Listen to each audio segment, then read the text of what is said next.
I'm embarking on quite a large project creative endeavor right now, and I find myself getting overwhelmed, and I find that voice just will take me into doing other work or checking this or checking that, and it's really interesting how you also equate it to like a guy having to get the courage to ask a girl out. I think this is one part that like I don't think 95% of women really get, that like there's always this like fear to go up and ask a woman out and to say, hey, can I get your number? Oh, I think you're really pretty, and all these things. Like it's something that every man has to do on some level. And Right.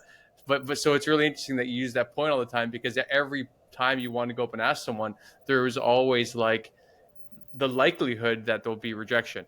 And it could be a kind like, oh no, no, thank you, or I have a boyfriend, or all these things. But then there's the real chance that someone could be rude, and that hurts even more if you're just trying to be like, oh hey, I thought you could have your number. You're like, oh no. You're like, okay, and then you have to take that experience to the next time that you go out. So I guess how would someone, either for that experience or something more professional or creative, etc., like how do you short circuit that software, that voice in your head, so you can say like, okay, I'm gonna this project, this book I'm writing is really difficult, but I need to persevere because of X, Y, and Z. You shut up in my head. I need to do this.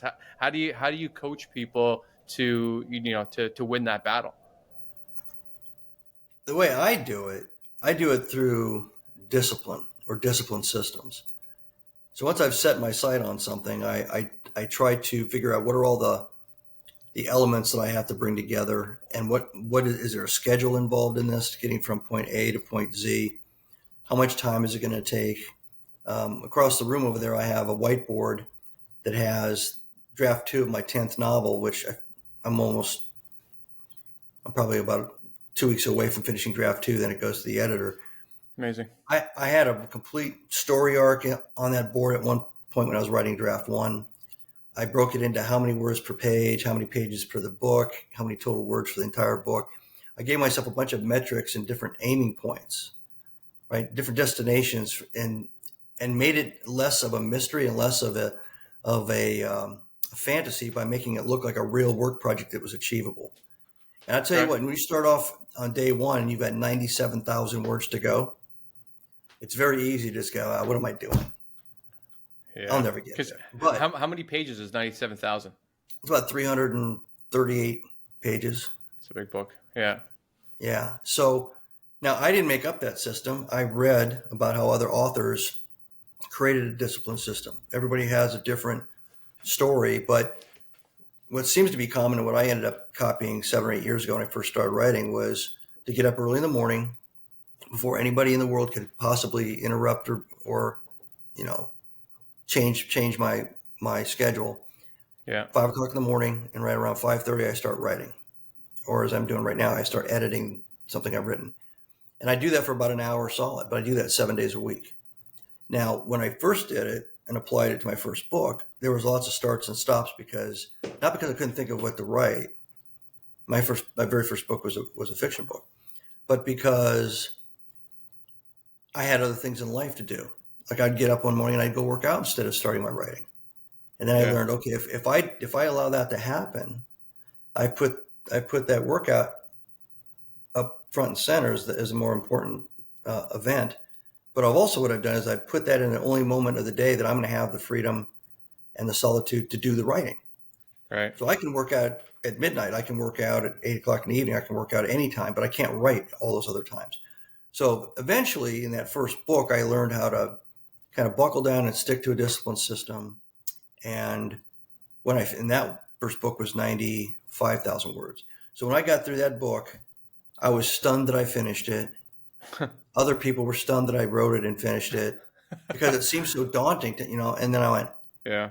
but my wife, she's great. She said, well, how many business proposals have you written?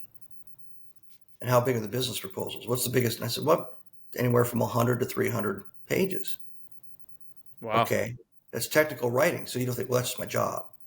No, so you've been able to do the work. You've been able to do the volume. You've been able to do the brain output before.